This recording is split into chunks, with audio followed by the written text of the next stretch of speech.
Now, Newton's third law of motion tells us that what goes up must come down.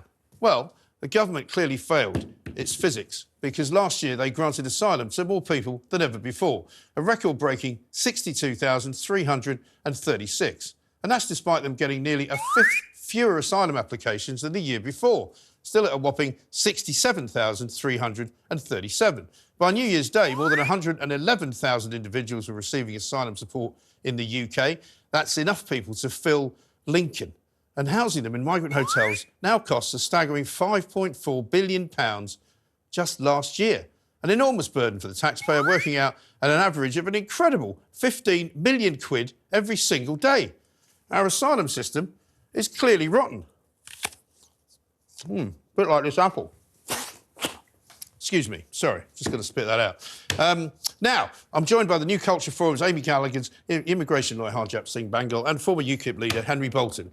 Sorry about the histrionics at the start, guys, but, you know, this is getting to the point where you have to do something clownish now to try and get the attention of this government, who don't seem to know their arse from their elbow, if you'll pardon the expression. No, they don't. They really don't. I mean, it's getting worse. No. For the last couple of years, all we've heard about is Rwanda. Yeah. That's the thing that's going to solve this problem. That's Which we know it isn't. That's the deterrent. We've been told it's a deterrent. How can we ever have any serious deterrent when we are allowing in more claims than any other place in Europe? Yeah. And asylum seekers will know this. We live in a digital age. Information travels quickly. They will know that you're actually 3 times more likely to have your claim accepted here than in France. Yeah. That's why everyone's coming here. So there is no use this government talking about deterrence until they actually stop these asylum claims and stop our soft-touch approach to processing asylum seekers. I mean, there is no deterrent. Harjap, you and I have spoken about this many times. You know, it now seems to me that there's a very tiny number of people who are not being granted asylum. It looks like, you know, minuscule numbers in the thousands. What happens to them? Because presumably they don't get deported. We can't deport them. Well, this is a problem. Removals have been going down steadily since 2010. To be fair, last year they've gone up, but they're so minuscule in the numbers that it's not really in the numbers of the 30,000s that they were in 2010 and 11, 12. They've, 6,000 enforced removals, and most of them were Albanians. Yes. So it doesn't really... Almost like another gimmick, you might think. Yeah, it doesn't really deter anyone. And the fact is, we're not catching the gangs. We're not stopping the people traffickers. We've seen them advertise on social media. Yeah, TikTok.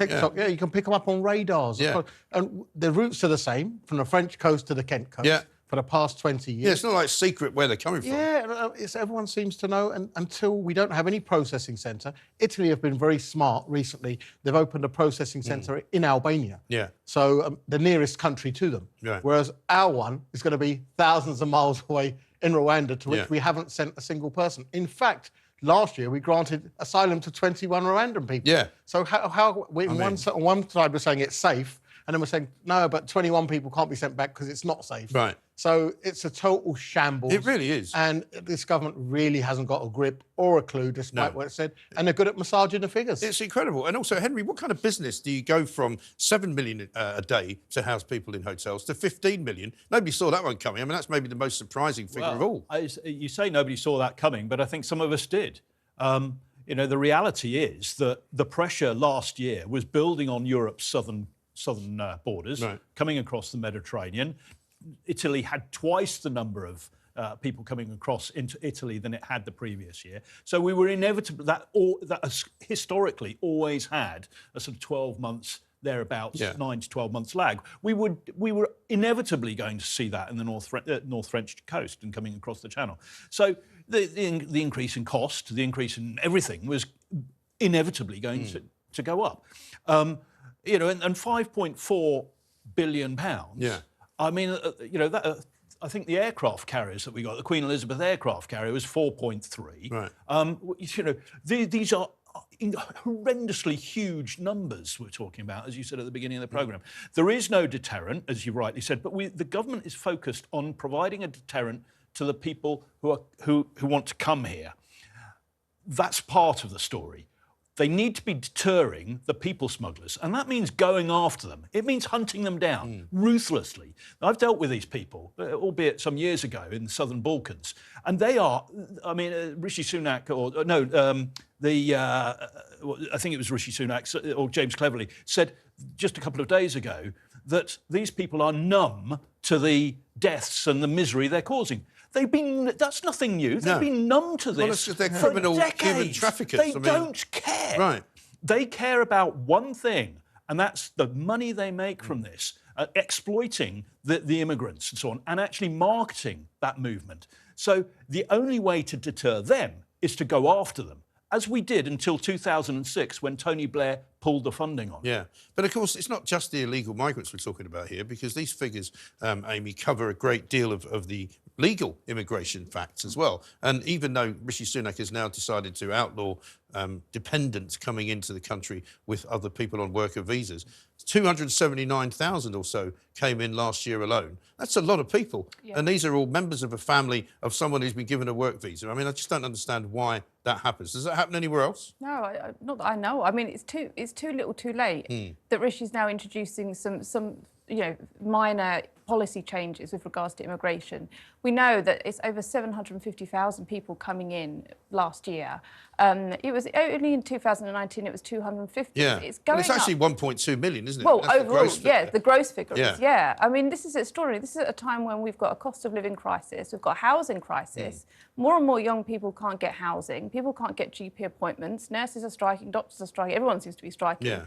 There's like limited resources and everybody's feeling it. And then people look at the newspapers and they see these ridiculous statistics of over a million people coming into the country, half of asylum seekers being granted hotel accommodation, you know, when people are trying to make ends meet and can barely get social housing themselves, people that actually live here. Yeah. It's just such a slap in the face to British citizens. Yeah, it seems to be out of control. And are we the mugs here, Harjap? Because we do sit here quite a lot and talk about this and we say the same things. You know, there are those who say, well, you need care workers, you need people to work in the NHS, we need to import workers because that's what the businesses of this country tell us. But there's something going very wrong between those conversations and government policy. Well, the government promised us that they'd train British people up to do the British jobs. Yeah. They failed to do that. It's been 7 years. They haven't trained anybody even up to be government ministers. I mean, they're useless. They do, but they failed. So it's absolutely a shambles. I mean, there's no point stopping immigration on one hand from the EU and then saying we're going to let a lot of Indians and Zimbabweans and Nigerians in. Because then what was the point? We might as well get our workforce from our neighbours. And as we've upset our neighbours, stopped the freedom of movement for our own British people to go abroad. Although a lot of them did stay here, though, didn't they? I mean, the 5 million people from the EU did decide to stay in the UK. Yeah, but you'll be surprised to know that the biggest number of people sent back from the port were actually Romanians. 48% of people from port removals were actually Romanians. And because of, under the Brexit laws, they're not qualified to work here anymore. So what's happening here? I mean, housing, education, that is just government policy, you know, totally the government to blame. Migrants, to be fair, they come on work visas, they pay tax, they have to pay an extra NHS charge. But hang on, if they bring dependents with them, they're not a net benefit. They're a net drain, aren't they? Well, the dependent can work. They can't claim public funds. So on their visa, it actually says no recourse to public funds. Yeah, but the statistics are showing us that the dependents are not working. Pretty much. Yeah, but they have the right to work. Now, asylum seekers don't have the right to work for a year. That's why we have to house them in hotels. So if they had permission to work, and then you don't have to house them in hotels. We could house them in a detention camp. We haven't got a detention facility. But they could do that, though. We just haven't got... We haven't They could do that. Henry, let me bring you in, because, you know, they don't have to be housed in hotels. They don't. There's no human right that says you must have at least a minimum of 3 or 4 stars and stay in a hotel with a cleaner and with food and with a bit of money in case you fancy to wander into the town.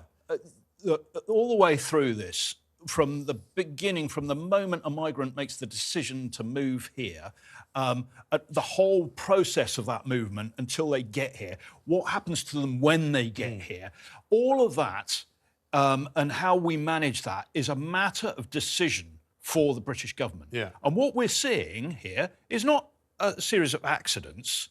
We're seeing decisions that are made by government ministers and by the Prime Minister to do or not to do something, and we are seeing total incompetence. There is not a proper connection between what the Foreign Office does, what the intelligence services do, what the police do, what the Border Force and Home Office do, what all the other different agencies involved. And there's a myriad of it. I would involve at least 13 government departments in an integrated national strategy. But we don't have such a thing. We mentioned Albania earlier. Albania has an integrated national border strategy. The Republic of Macedonia has one. The Republic of Tajikistan, these poor countries, they all have them.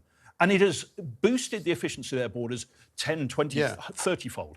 Here, the government refuses to do it. It's incoherent. And more approach, and more, but, you know, when we were saying before we have to get out of the EU because we can't be dealing with those levels of immigration, the EU are dealing with them better now than we are. You know, most European countries have now got a stronger immigration policy than we've got. France just deported a guy who was in the country for about, I think, less than a month. They decided they didn't want him, kicked him out straight away. Well, indeed, and that goes back to what Harjap was saying. Our returns have gone down, and you know, over years. And that, again, is lack of resources, lack of planning, lack of effort. Well, there's no lack of resources in the financial department, though. They're finding, you know, 15 million quid a day. Indeed. And 15 million quid a day, 5.4 billion a year. Well, you know, there are other government departments that are crying out for that sort of money to support the people here. And, you know, we've got a serious problem. In Germany, they've got 663,000 foreign-born workers in their healthcare writ large, care and healthcare, doctors, nurses, care workers and so on. Here, we've got, I think the figure is around about 1.3 million. Now, you know, it's twice as many. Why is that? It's at least twice as many, maybe three times. And many of them may have brought, I'm sorry to cut you short, but we want to bring Amy back because we're a bit short of time.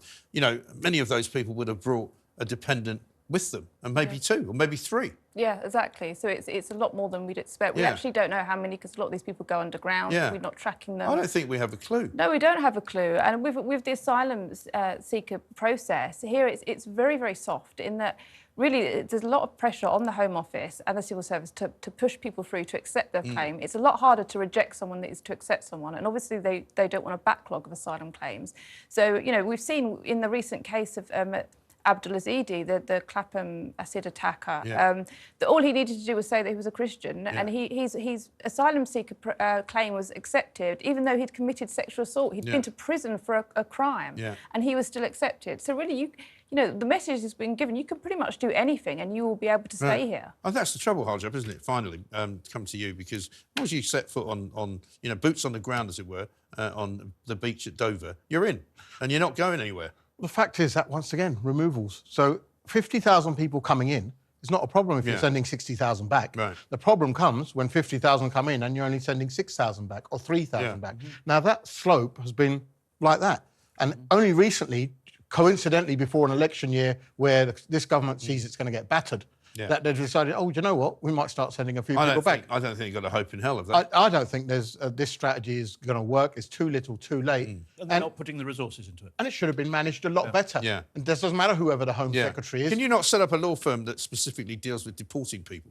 Well, there's got to be some money in that. It's called Her Her Majesty's government. But they can't do it, though. They need some proper people. They're going to leave us all bankrupt. You know, they need proper people like Henry to stop people coming in, and proper lawyers like you to help them get out. Ironically, the government are very loath to take advice of people who are actually involved on the street level in the ground. Absolutely. They don't want to listen to us. I've worked with 57 different countries on borders, and this country is the worst. I can say that as a categorical statement. This country is the worst in terms of its government taking advice from other people in the security sector. And I used to work for the government, and they still don't listen. Unbelievable. Listen, great to talk to all of you. Thank you very much for your contribution. I mean, we'll be talking about this all the rest of the year, I'm sure, when it goes up from 15 billion, you know, to 30 billion and 40 billion. Unbelievable.